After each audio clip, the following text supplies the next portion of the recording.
Fala pessoal, é mais um fiasco do Internacional, uma péssima sexta-feira, né? Para todos nós que somos colorados, o mesmo elenco, o mesmo grupo que conseguiu ser eliminado da Copa do Brasil por Vitória da Bahia, atual 15º, né, da Série B do Campeonato Brasileiro, e que até pouco tempo atrás estava pior ainda na tabela. O Internacional do Edenilson, do Dourado, do Galhardo e de tantos jogadores, né, que em qualquer momento em que a coisa fica decisiva mesmo, acabam pipocando, amarelando, e ontem mais uma vez foi assim. E eu dizia para vocês, né, há um bom tempo aqui no canal, que o Internacional tinha dois grandes problemas, né? Um deles era a bola aérea defensiva, aparentemente corrigida. Agora, ontem, tivemos o quarto jogo seguido da dupla de zaga Bruno Mendes e Victor Cuesta, e eles juntos não sofreram nenhum gol.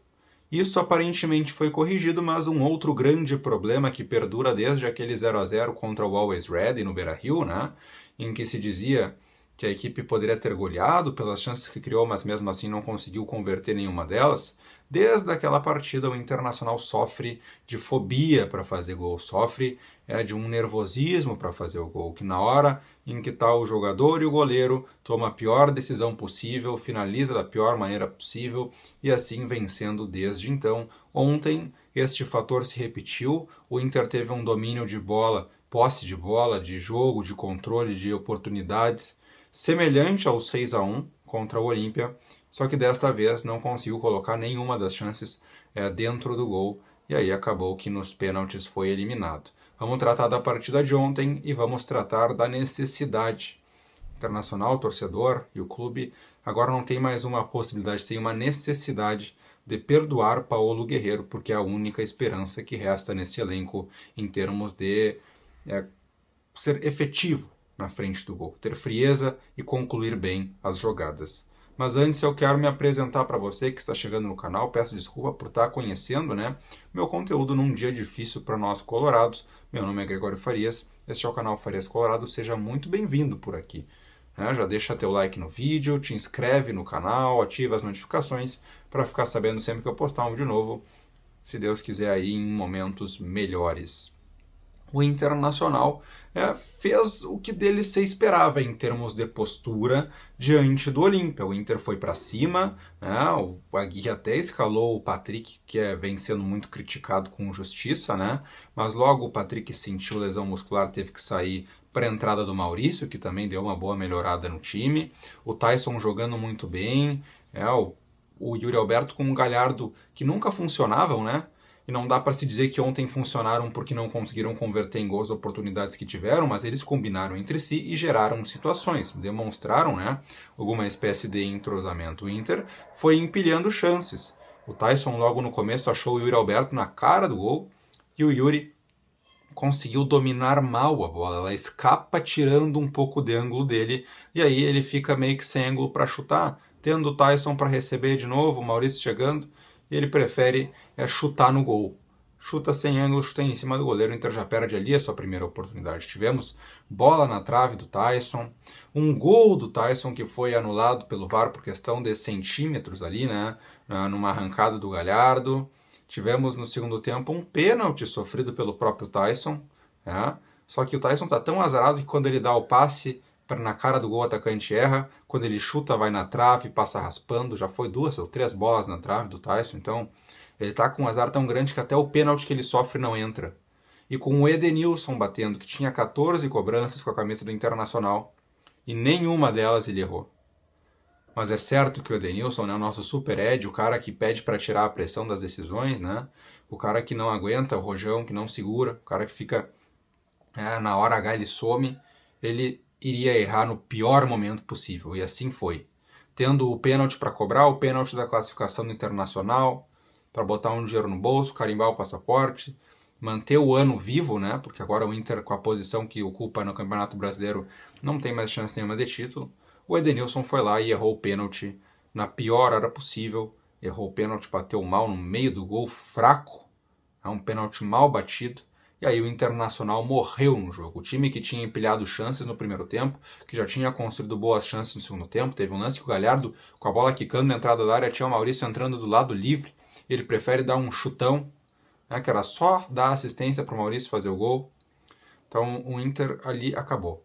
E aí o Olímpia simplesmente percebeu naquele momento em que o Edenilson errou o pênalti que não havia nada que eles pudessem errar defensivamente que resultasse em gol do Inter. O Inter não ia fazer gol. E se fizesse, não ia dar certo, porque o Inter tem um misto de ansiedade, nervosismo na cara do gol com azar. Porque quando faz tudo certo, vai na trave, tem um impedimento milimétrico, algo acontece para não ser gol. E quando erra, né, que é a maioria das vezes, né, acaba, né, efetivamente consagrando goleiros, né, perdendo as oportunidades. E aí o Olímpia foi com tudo para cima, não conseguiu grandes coisas, deu um chute no gol do Daniel o jogo inteiro, um chute sem nenhum perigo. Os outros todos chutes tortos, bolas rifadas, assim, mais para ser livrado da bola do que para finalizar. O Olímpia é um adversário completamente frágil, vai ser massacrado pelo Flamengo, certamente.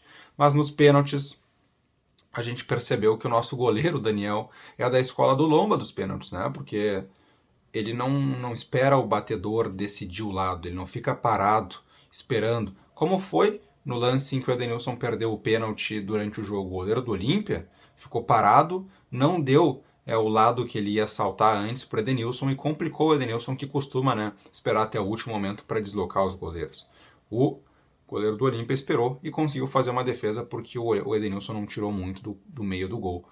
Já o Daniel, ele nem dá essa oportunidade, porque ele escolhe um canto e se joga, assim como fazia o Lomba. O Daniel foi deslocado em todas as cobranças, né? 100% de aproveitamento para o Olímpia nas cobranças de pênalti, muito também pela total falta de qualidade nesse aspecto, né, de defender pênaltis do nosso goleiro Daniel, que no jogo foi bem, mais uma vez, um pouco exigido, é verdade, mas já havia nos salvado lá no Paraguai, mas nas cobranças de pênaltis se mostrou um jogador muito limitado.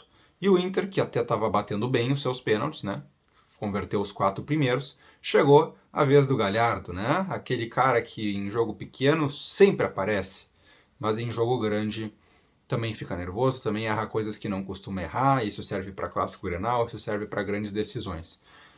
Ontem o Galhardo teve o pênalti para bater, o pênalti decisivo, errou, isolou o pênalti, o Inter foi eliminado. No jogo o Galhardo já tinha desperdiçado diversas oportunidades, chutando, cabeceando. Teve um lance que ele tromba com o zagueiro, chuta a primeira, fica no zagueiro, sobra para ele o gol, né, quase dentro da pequena área. Ele bate de chapa com a bola muito próximo do pé de apoio, sem nenhuma calma, sem nenhuma frieza, bate mal, bate para fora ali, né, na rede pro lado de fora.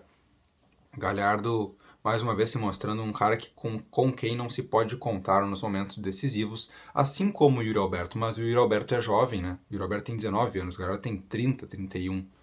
É um cara experiente, é um cara que já deveria estar mais habilitado para esse tipo de situação do que o Yuri Alberto, que sim, este se justifica, né? Situações de queda de desempenho na hora mais decisiva. Por isso que agora surge uma necessidade urgente do Inter, né?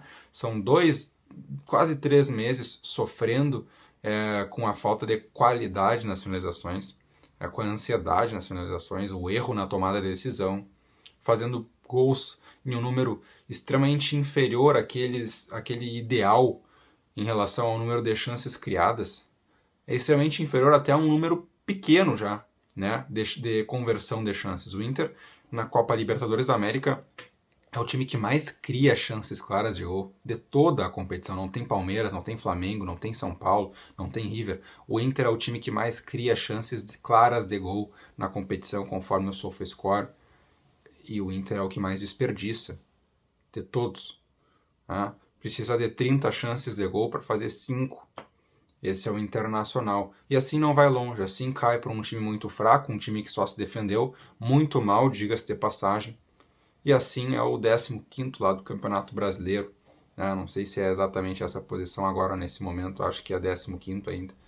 Um time que poderia, se tivesse convertido as chances, tá lá no G4, ter o Tyson como líder de assistências do Brasil, porque ele pifa todo mundo, todo jogo, e não conseguiu dar nenhuma assistência ainda porque os companheiros perdem os gols de maneira lamentável. Precisamos de Paolo Guerreiro, urgente. deixa o Guerreiro não tem preparo físico, deixa ele plantado de 9, deixa ele paradão lá na frente.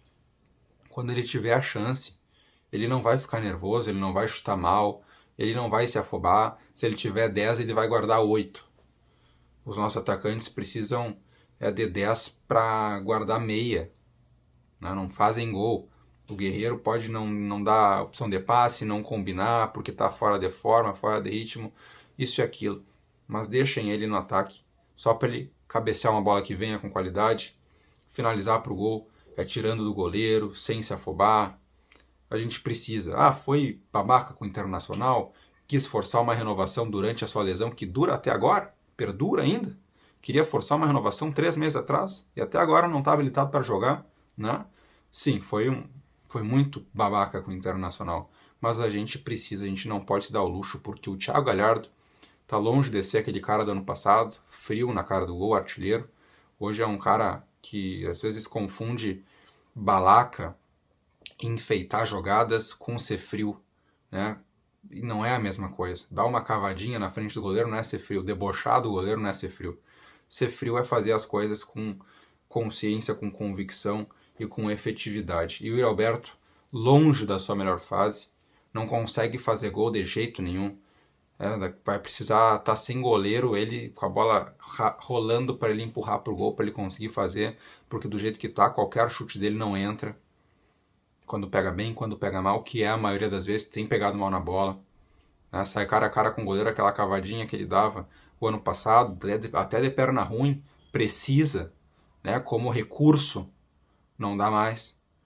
Dá um chute forte, fecha o olho e enche o pé, em cima do goleiro no mais das vezes. Então a gente precisa sim de Paulo Guerreiro.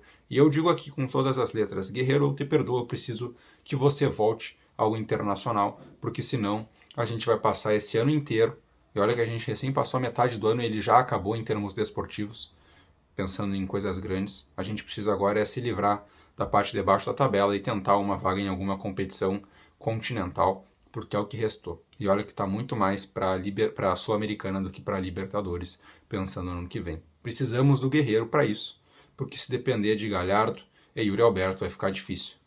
Estão longe do melhor momento, seja ele técnico também, do aspecto mental. Meu nome é Gregório Farias, este é o canal Farias Colorado.